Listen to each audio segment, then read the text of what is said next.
The results are in RBhiphop bests all other genres when it comes to music consumption. This marks the first time since Nielsen began tracking the music industry back in 1991 that hip-hop is king, Billboard reports. The tipping point may have been recent mega hits. Cardi B's Bodak Yellow, Lil Uzi Vert's So Tour LLIF3 and Dram's Broccoli have all made a dent in the charts this past year, largely thanks to streaming, and now the numbers are really adding up. That Cardi B song is everywhere, and it started because people just like it, says RBhiphop, J. Cole's manager and Dreamville Records president. Nobody can tell you what to like anymore. If people love a song, yeah, I'll see those numbers.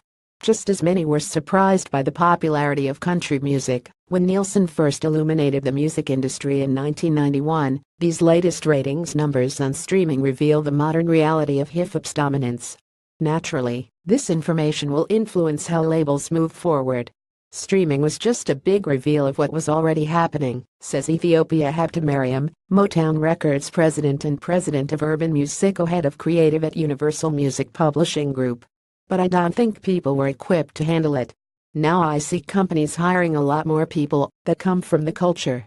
At 25.1% of total music consumption, a full 7% ahead of rock in second place, hip-hop is officially king.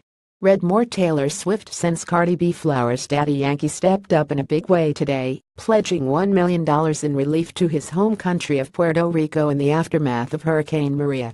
The Grammy-nominated Puerto Rican native says he will work to ensure that the largest number of families on the island have a safe roof. His generous donation will be split between several aid organizations. This donation comes in addition to the 10 truckloads of supplies donated by Yankees fans at his concert. The Latin music community has seen an outpouring of support in the past week, including an additional $1 million donation from Jennifer Lopez.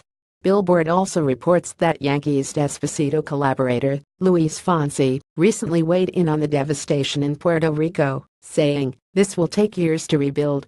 Fortunately, artists like Daddy Yankee from all over the music community are coming forward with monetary, moral and musical support. Read more. Jay-Z, Jennifer Lopez, Fifth Harmony to play title benefit concert. Miranda Lambert is on her way to becoming a true highway vagabond. The Grammy-winning country star announced her 2018 Livin' Like Hippies tour, which kicks off in Greenville, South Carolina, on January 18.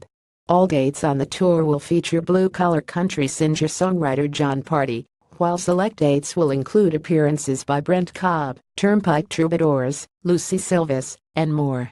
This new run of shows follows Lambert's extensive 2017 tour in support of her album, The Weight of These Wings. Her latest tour's name comes from a lyric in the chorus from Lambert's Highway Vagabond. The 2018 Livin' Like Hippies tour will hit 23 cities in 16 states next year. Information on dates and tickets can be found on Lambert's website. Read more. Meghan Trainor to work on girl group TV show. Rhiannon Giddens was the opening day keynote speaker at this year's World of Bluegrass Business Conference, hosted by the International Bluegrass Music Association. Her speech directly addressed diversity in bluegrass and earned the Grammy-winning singer-songwriter a standing ovation. In order to understand the history of the banjo and the history of bluegrass music, we need to move beyond the narrative we've inherited, beyond generalizations that bluegrass is mostly derived from a Scotch-Irish tradition with influences from Africa. Giddens said, according to No Depression, it is actually a complex Creole music that comes from multiple cultures. The question is not how do we get diversity into bluegrass, but how do we get diversity back into bluegrass. In 2016, Giddens became the first woman of color to win the Steve Martin Prize for Excellence in Bluegrass and Banjo, an honor indicative of both her ability and the gravity of the words contained in her keynote speech. In true scholarly form for the occasion, Giddens tweeted the bibliography for her speech before going on stage, also admitting she was quite nervous. Considering her words were very much in line with the theme of community and connection for this year's conference, and the warm reception from the audience, I'd say she nailed it. Read more. Bluegrass master Del McCoury hits the road.